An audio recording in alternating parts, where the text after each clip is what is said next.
Okay, everybody, I wanted to shoot a real quick install video on the Phantom Grill for the Challenger, the American Muscle. Great freaking sight. There's so many parts in there, it's crazy. These are all pretty standard, the same. This one took me a little bit longer simply because I installed a light behind it. You can't see it, but there's actually a floodlight back there. A quick note, and what I really wanted to shoot this thing for was it's you put these brackets back in there and you can kind of see it back there behind the tabs that screw in. So there's your tab, and then there's a bracket right there, and that bracket just screws right to your stock grill, and then you screw this to it. Now a big pointer is these little guys. These go on that bracket. Be sure and pinch these really tight, because when you're trying to get that thing lined up and get your screw through the grill to screw it down, these are going to slide around and they're going to fall off. So be sure and pinch that on there real tight. Another good tip that I picked up before I did this, there's two of them. One, put a rag underneath the center.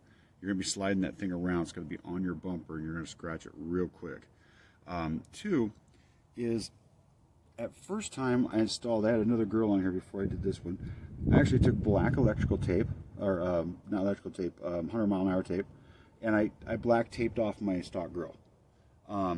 This time I painted it just to get the black look all the way across. That chrome trim ring in there is a pain to get off, and I'm not kidding, because it's just a little trim piece that goes on top of that back stock grill. You'll never get it off, and if you do, you're going to break it anyway. So just do yourself a favor, get some black 100-mile tape, or whatever everybody calls it, different stuff, or you can get some tape. Just be sure not to paint your radiator to get it too clogged up. Another thing that I do personally is I take off the headlight ring bezels. They do fit in there and it looks fine from back far off.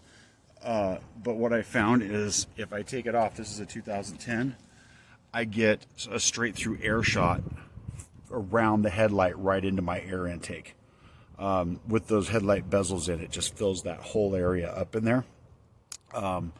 And these are Oracle lights with the halos. What I did with my other ones is I painted them around to get that round thing. Don't tint your headlights, guys. I tried it to get a dark enough tint with the spray. It really dims the snot out of your headlights. I bought the tinted fog lights. I've got LEDs in there, and I'm going to get a set of aftermarket black headlights. Those just look a lot better. I did have a set before I put these Oracles in, and I'm going to swap out the Oracles because they're just, it's not worth it. The Oracles are just, for the money. I got these used off a guy that were already set up. Some of the lights burned out. I had them on the fog lights. One or two of the lights burned out, and it was, the colors didn't match. So I'm just ditching that whole thing. Plus, you can't run them that often. I'm in California. They're really a pain on that. So that's the quick video. I know I didn't get much of that bracket in there, but just so you guys could see, that's that bracket right there. Hold on, I'm trying to get it without tearing my stuff up here. That's that bracket right there, and if you see, it just goes right, it just bolts right up to that thing, right up to your stock grill. Same thing with one down there, and then once you have that together, slide it in there and you screw it down basically. And we're back. It's a joke. I hit the button by accident. That's that bracket, just so you can see how it goes in there. See, it just goes through, it screws in, and that's that fog light. Just, if you guys have a 2010 or something with halogens, even though you put HIDs in, it doesn't have the beam technology. Your high beams are pretty terrible. So this is my fix for that. Just a single row LED. I actually tapped it in with a relay into the high beams. So now when I kick on my high beams, these will come on and they'll give me quite a big boost in lighting. So that is the Phantom Grill install. It's pretty quick, pretty simple.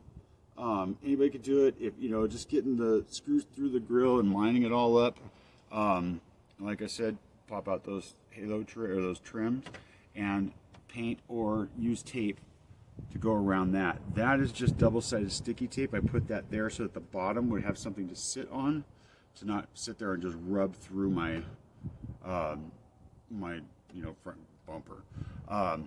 But I'd say like an hour and a half to install. So, and look for the open box stuff too, because that's what I got this one for. I already had one on, so I had the brackets. But you can usually pick them up a lot cheaper if you're looking for one that's dent or scratch, because you can just paint over it black anyway.